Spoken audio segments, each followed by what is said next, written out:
السلام عليكم، ازيكم يا جدعان؟ عاملين ايه؟ يا رب تكونوا دايما في احسن حال. اهلا بك يا صديقي العزيز في فيديو جديد هعرفك فيه على اضافه نادي برشلونه داخل لعبه فوتبول ليجا 2025. صلى على النبي عزيزي في البدايه، وما تنساش تدعي لاخواتنا ربنا ينصرهم ويصبرهم ويحميهم. وطبعا ما تنساش اللايك والسبسكرايب في القناه، ويلا بينا نبدا الفيديو على طول. قبل ما نبدا يا صاحبي في طريقه النقل هعرفك فيها على كل الاضافات الاخيره بتاعه تحديث لعبه فوتبول ليجا 2025 اللي هو لسه نازل النهارده بتاريخ 6/12/2005 2024. اول حاجه صاحبي اتضافت معانا، لو دخلت على وضع الفريق كده وحبيت انك تدخل لدوري جديد، هتلاقي ان الدوري في دوريين اتضاف، الدوري الجزائري ودوري الباراجواي. خلينا على طول في اهم حاجه والدوري الجزائري، واضافه دوري عربي داخل زي ما انت شايف كده صاحبي. تم اضافه الانديه كلها تقريبا 16 فريق، 16 فريق داخل الدوري. عندك هنا مش عارف مدينة قسطنطينية أغادير دي، ولا مش عارف اسم الفرق بالظبط، بس اللي أعرفه وفاق سطيف ونصر حسين ضاي تقريبا في الدرجة التانية وكده. تمام. ودي مولودية الجزائر باين، مش عارف. المهم خلينا نخرج كده، وعندك برضو دوري الباراجواي اتضاف معانا، طبعا معرفش ولا فريق فيهم، وهم 12 فريق بالظبط. لو خرجنا كده صاحبي ودخلنا هنا، خلينا بس نخرج عن دلوقتي. لو دخلت بقى هنا على وضع الوطن ده وسحبته بالجنب كده، هيظهر لك دوري الأمم الأوروبية 2025، أو اللي بتتلعب حاليا يا جدعان، زي ما انت شايف كده، أو اللي هتتلعب. يعني معرفش دي النسخة النهائية صراحة، بس اللي موجودة يعني أحدث حاجة. دلوقتي عندك ألمانيا 91 والبرتغال وأسبانيا وإنجلترا وفرنسا وهولندا. كل دي المنتخبات دي في القمة طبعا، بسبب إنها عملت الأداء في آخر نسخ يعني ليها كانت مميزة، فعملوا منها الريتنج ده. طبعا هنا ألمانيا، وعندك البرتغال زي ما قلت لك. خلينا بس نخش كده مثلا نختار البرتغال وندخل. تمام. وأنا في المجموعة الأولى مع كرواتيا اسكتلندا وبولندا. طبعا تقدر تتغير التصنيف من هنا، تصنيف القرعة، تعمل كده. وقعت طبعا مع هولندا وسويسرا وبس. مثلا وقعت مع مين؟ برضو هولندا وسويسرا واسكتلندا. ولو عملت كده هتقع برضو، مش عارف سويسرا مالها ومالي وكرواتيا. البرتغال وألمانيا وكرواتيا بس. ازاي يا جدعان؟ ازاي مجموعة فيها 3 فرق بس؟ مش عارف. تمام. خلينا ندخل كده زي ما انت شايف. يعني ماشي يا جدعان، خلينا ندوس كده. المهم ده صاحبي، يعني حبيت، انا مش عارف انا بعمل ايه، بس حبيت اعرفها فيه على كل حاجة يعني خاصة بالتحديث الجديد. وبرضو كتبوا ان هم تم تحسين بعض الاخطاء اللي داخل اللعبة.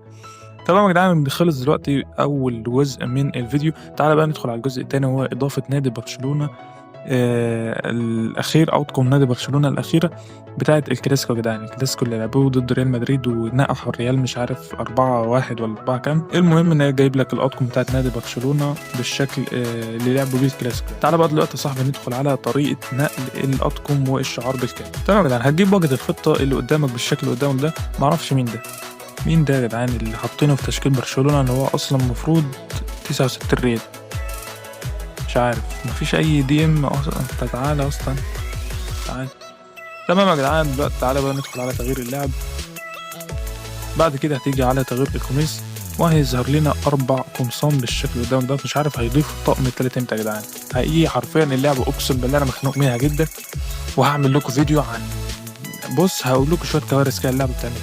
المهم خلينا بقى نروح على تليجرام. هتفتح الوصف عندي هتلاقي لينك التليجرام او لينك الاطقم، هسيبه لك في وصف الفيديو. تمام الصحاب، دلوقتي بقى هتدخل على تليجرام عندي على اللينك اللي موجود في الوصف. هظهر لك الرساله بالشكل اللي قدامك ده. طبعا الرساله دي نشرها من يوم 27/10 اللي فات، والفيديو انا عمال اجل فيه مش عارف ينزل.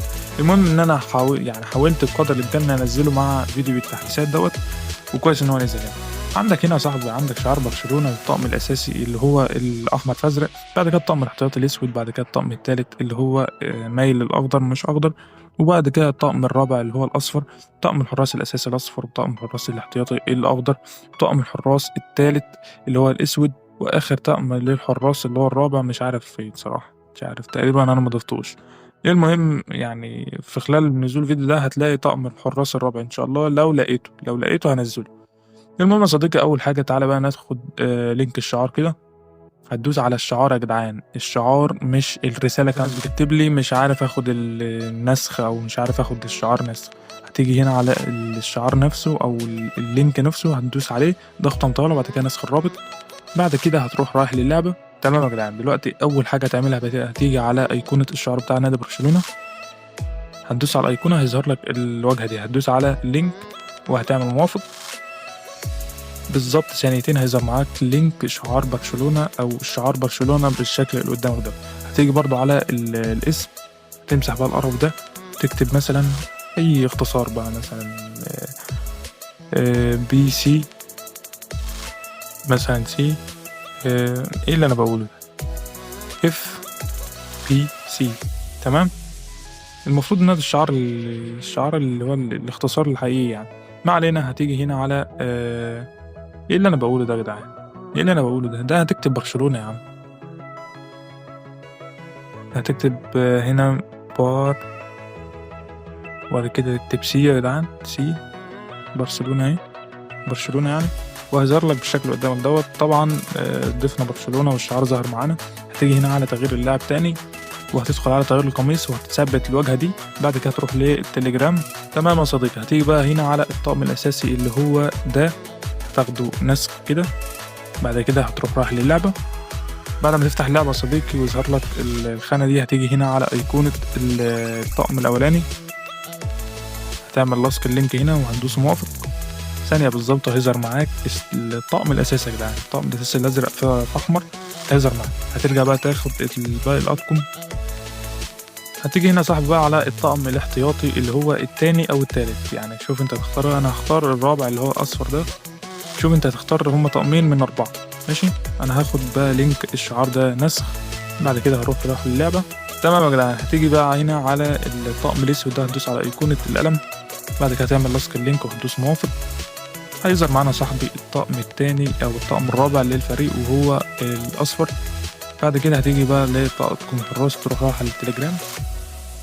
بعد ما نقلنا اطقم اللعيبه، هتيجي بقى هنا على اطقم الحراس. عندك هنا صاحبي اطقم الحراس، هتيجي هنا على اطقم الحراس. بص يا جدعان، اول شعار ده نسيت اعدله، بس هعدله دقيقه واحده، دقيقه واحده يا جدعان، دقيقه واحده هبعدله معاكم عشان بس ايه محدش يواجه اي مشكله يعني. تمام، نيجي هنا على الطقم ده، نروح حذفين واحدة كده، حذفين كمان واحدة، نروح ايه ده، ايه اللي انا عملته ده. طب تمام، نخرج، هنخرج يا جدعان، نخرج، مش عايز اعدله.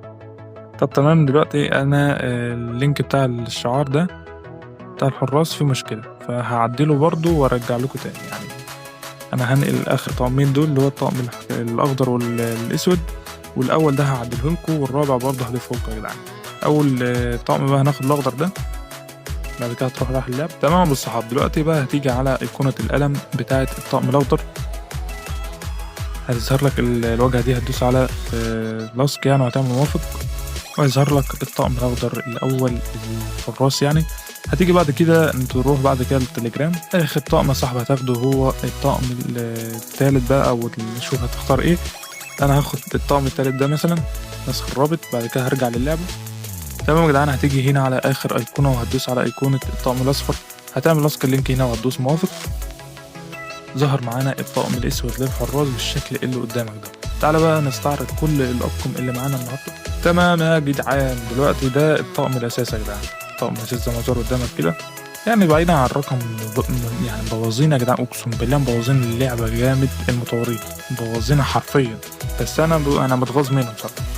ما علينا، ده الطقم الاساسي يعني شكله مميز، وهو نفس الشعار برضو، نفس الرسمه اللي كانت على الطقم ده. وبرضو ده الطقم الاصفر الاحتياطي ظاهر برضو بالشكل ده. ده بقى اطقم الحراس، يعني مش عارف اطقم الحراس هنعرف نظهرها ولا لا.